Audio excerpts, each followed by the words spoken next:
As we come on the air this evening, President Trump is revealing new information about the military operation to strike Venezuela and capture the country's leader, Nicolás Maduro. Maduro and his wife are now facing charges related to drug trafficking in the United States. President Trump also says that the U.S. is going to run the country until it can safely transition power. Natalie Brand is in West Palm Beach with the latest. Nicolás Maduro and his wife arrived on U.S. soil Saturday evening, where they will face federal charges in New York related to drug trafficking and narco-terrorism.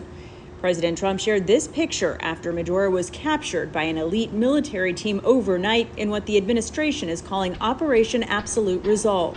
Overwhelming American military power, air, land, and sea, was used to launch a spectacular assault. The president detailed the military action from Mar-a-Lago Saturday afternoon, hours after the overnight strike on Venezuela. The operation targeted military facilities and involved more than 150 U.S. aircraft and follows months of military buildup in the Caribbean. President Trump also says the U.S. will run the country until a safer and proper transition can occur, without specifying exactly how that will work. Well, you know, they always say boots on the ground. So we're not afraid of boots on the ground. Are you concerned that bad elements of the Maduro regime will remain in place? Well, we know who they are. We're on them.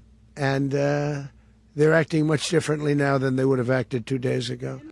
The Trump administration is defending its decision not to notify Congress ahead of the strike, but Democratic lawmakers are blasting the move and questioning what comes next. Yes, Maduro is illegitimate. A lot of leaders are illegitimate in the world, thinking you can simply reach in like we're playing some game of Risk and remove them and then wash your hands of it and everything's fine. Well, we've learned that that's just not the way it plays out most of the time. Venezuela's vice president insists Maduro remains the leader, calling the U.S. action a violation.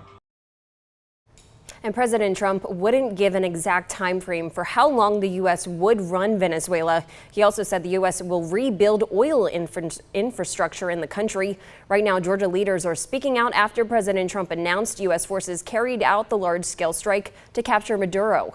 Today, Senator Raphael Warnock said in part, quote, Americans do not want U.S. troops involved in yet another endless war or their government running another government.